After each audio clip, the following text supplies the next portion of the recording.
Hello everyone, welcome back to the pharmacy India live. तो आज के इस वीडियो में हम बात करने वाले हैं हमारे डिप्लोमा फार्मेसी के फार्माकोलॉजी के चैप्टर 4 के पार्ट 2 के बारे में, जिसमें हम कवर करेंगे सेडेटिव हिप्नोटिक्स के एमसीक्यूज। तो सबसे पहला क्वेश्चन हमारा ये है, question number 1। Sedative primarily act on which part of the brain to reduce excitement and induce calming effect। तो हमारा जो सेडेटिव हिप्नोटिक्स हम लेते हैं, तो प्राइमरली जो हमारे सेडेटिव्स होते हैं वो हमारे ब्रेन के कौन से पार्ट में जाके काम करते हैं या फिर कौन से पार्ट में जाके अपना एक्शन शो करते हैं, ताकि हमारा दिमाग ठंडा हो जाए या फिर काम हो जाए, या फिर जो एंग्जाइटी प्रोड्यूस हुई होती है या फिर कोई भी हमारे दिमाग में बहुत ज्यादा एक्साइटमेंट होती है वो काम डाउन हो जाए। तो option A limbic system, option B midbrain, option C ascending RAS, option D hippocampus. So the correct answer is option A limbic system. तो जो सेडेटिव होता है जो वो हमारे लिम्बिक सिस्टम पे, हमारे ब्रेन के लिम्बिक सिस्टम में जाके एक्ट करता है एंड रेगुलेट मेंटल फंक्शन, हमारे जो मेंटल फंक्शन है उसको रेगुलेट करता है to reduce excitement and induce calming effect. So the next question is, which of the following drug is not a benzodiazepine? इनमें से कौन सा ड्रग बेंजोडाइजेपिन नहीं है? Option A diazepam, option B lorazepam, option C phenobarbital या फिर option D अल्प्राजोलैम। तो इनमें से कौन सा हमारा ड्रग है जो बेंजोडाइजेपिन नहीं है?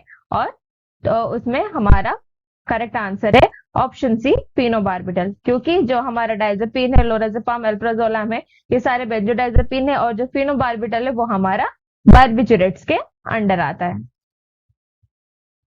Question number 3 is, which mechanism of action correctly describes benzodiazepine? Option A, they increase duration of opening of chloride channel induced by GABA. Option B, they inhibit calcium dependent release of neurotransmitter. Option number C, they directly increase chloride conduction through the calcium channel, chloride channel, या फिर option number D, they depress voltage sensitive sodium and potassium channel. So the correct answer is option number A. तो जो हमारा benzodiazepine होता है उसका mechanism of action क्या होता है? वो जो हमारा क्लोराइड चैनल का ओपनिंग ऑफ ड्यूरेशन है विच इज इंड्यूस्ड बाय गाबा, उसको इंक्रीज करता है। क्लोराइड चैनल को वो ज्यादा देर तक खोल के रखता है, लीडिंग टू मेम्ब्रेन हाइपरपोलराइजेशन, जिसके वजह से मेम्ब्रेन में हाइपरपोलराइजेशन होता है और CNS में डिप्रेशन कॉज होता है। Question number 4 is, which of the following benzodiazepine is commonly used to terminate status epilepticus? तो जो स्टेटस एपिलेप्टिकस है ये हमारा एक टाइप ऑफ एपिलेप्सी है, तो इसको ट्रीट करने के लिए हमारा कौन सा बेंजोडाइजेपिन यूज होता है? Option A alprazolam, option B lorazepam, option C diazepam या फिर option D clonazepam. So the correct answer is option number B lorazepam.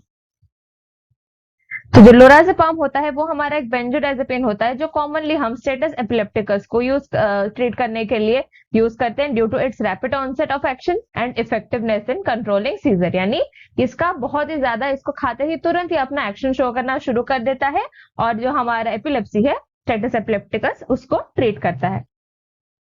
Question number 5 is, sedative hypnotics of the Z drug class such as zolpidem, zaleplon, zopiclone are known for. ये सब जो drugs होते हैं हमारे Z class of drug, वो किस चीज के लिए यूज होते हैं, किस चीज के लिए जाने जाते हैं? Option A their muscle relaxant property, option B their anticonvulsant effect, option C minimal potential for abuse and dependence, या फिर D increased risk of rebound insomnia. So the correct answer is option number C the minimal potential for abuse and dependence. जो हमारे barbiturates है या फिर benzodiazepine है उनमें हमारे ज्यादा वो होता है, ज्यादा रिस्क होता है, अब पोटेंशियल होते हैं अब्यूज के, उसको खा के लोग नशा कर सकते हैं, या फिर उसमें थोड़ी बहुत हमारी डिपेंडेंसी हो जाती है, मतलब थोड़े बहुत उस डिपेंडेंस हो जाता है, इंसान को एडिक्शन हो जाती है। लेकिन जो हमारे जेड क्लास ऑफ ड्रग है उसमें बहुत ही लोअर पोटेंशियल है अब्यूज के या फिर डिपेंडेंस के या फिर एडिक्शन होने के, तो इसलिए इसको ज्यादा सेफ प्रेफर किया जाता है।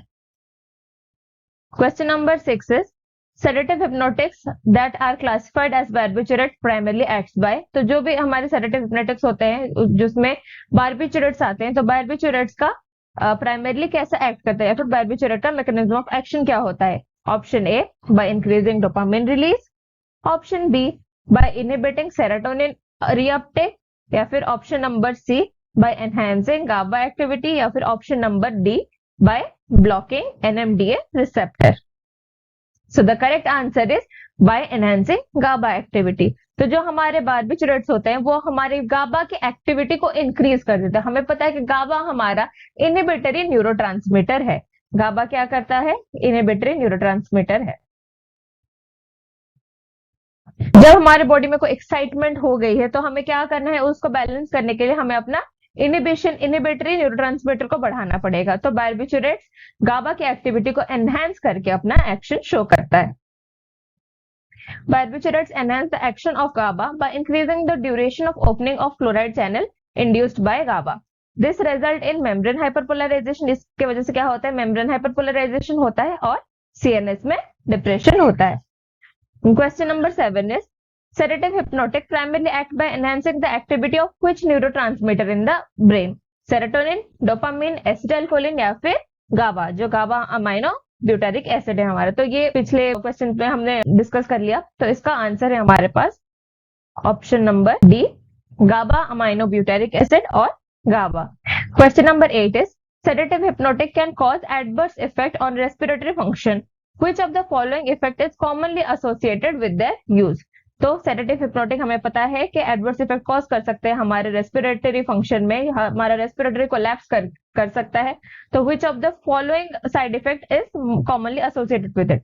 ऑप्शन ए इंक्रीज्ड रेस्पिरेटरी रेट, या फिर ऑप्शन बी ब्रोंकोडाइलेशन करा देता है, ऑप्शन सी रेस्पिरेटरी डिप्रेशन करा देता है, या फिर ऑप्शन नंबर डी कफ सप्रेशन करा देता है। तो जैसे कि हमने डिस्कस करा कि ये मोस्टली रेस्पिरेटरी डिप्रेशन करा देता है, रेस्पिरेशन के रेट को कम कर देता है। Sedative hypnotics can depress the respiratory centre in the brain, जो ब्रेन में एक्ट करके ब्रेन का डिप्रेशन, सीएनएस का डिप्रेशन कॉज कराने की वजह से वो रेस्पिरेटरी सेंटर में भी डिप्रेशन कॉज करा सकते हैं। Which can lead to decrease in respiratory rate, respiration के रेट में डिक्रीज हो सकता है। पोटेंशियल रेस्पिरेटरी डिप्रेशन हो सकता है, स्पेशली एट हायर डोज। अगर बहुत ज्यादा डोज में ये दिया जाए तो रेस्पिरेटरी डिप्रेशन और डेथ होने के चांसेस होते हैं। Question number 9 is Which sedative hypnotic drug is commonly used for the induction of anesthesia? तो कौन सा सेडेटिव हिप्नोटिक ड्रग होता है जिसको हम इंडक्शन एनेस्थेशिया के लिए यूज कर सकते हैं? हमने, अगर आपने पिछले वीडियोस देखे होंगे अच्छे से, तो हमने ये बहुत ज्यादा बार डिस्कस करा है कि इंडक्शन एनेस्थेशिया कौन होते हैं। तो इनमें से कौन सा है हमारा induction anaesthesia? Diazepam, zaleplon, thiopental या फिर temazepam? So the correct answer is yes, option number C, thiopental sodium. जो थायोपेंटल सोडियम है वो हमारा अल्ट्रा शॉर्ट एक्टिंग बार्बिचुरेट है। क्या है हमारा? अल्ट्रा शॉर्ट एक्टिंग बार्बिचुरेट है। That is commonly used for induction anaesthesia. इसको हम आईवी देते हैं और इससे हम एनेस्थेशिया इंड्यूस कराते हैं। It produce rapid onset of anaesthesia, बहुत ही क्विकली ये एनेस्थेशिया को इंड्यूस कर देता है। Induce anaesthesia unconsciousness before the administration of other anaesthetic agent. तो ये अदर एनेस्थेटिक एजेंट हमारा क्या है? ये हमारे मेंटेनेंस एनेस्थेशिया है जिसको हम रेस्पिरेशन के थ्रू देते हैं। Then question number 10 is which sedative hypnotic is commonly used for the treatment of anxiety disorder such as panic disorder and generalized anxiety disorder? तो कौन सा हमारा सेडेटिव हिप्नोटिक है जो कि हमारा पैनिक डिसऑर्डर में या फिर जनरलाइज्ड एंजाइटी में यूज किया जाता है? तो option A diazepam, option B phenobarbital, option C zaleplon या फिर option D ramelteon. So the correct answer is option A diazepam. तो डायजेपाम हमारा एक ऐसा सेडेटिव हिप्नोटिक है जो हमारा एंजाइटी डिसऑर्डर में, such as panic disorder and generalised anxiety disorder, इन सब में यूज किया जाता है। तो डायजेपाम हमारा एक प्रिफर्ड बेंजोडाइजेपिन है जिसको फ्रीक्वेंटली प्रिस्क्राइब किया जाता है for the management of anxiety disorder due to its anxiolytic property. Anxiolytic property मतलब एंटी एंग्जाइटी प्रॉपर्टी। एंग्जाइटी को कम करने की पोटेंशियल जिस ड्रग में होती है उसको हम एंग्जियोलाइटिक कहते हैं। And it acts by enhancing the inhibitory effect of GABA. GABA की जो इनहिबिटरी इफेक्ट है उसको ये एनहांस करके अपना एक्शन शो करता है। So this was all guys, thank you so much. Hopefully ये वीडियो आपके लिए बहुत ही ज्यादा हेल्पफुल रहा होगा।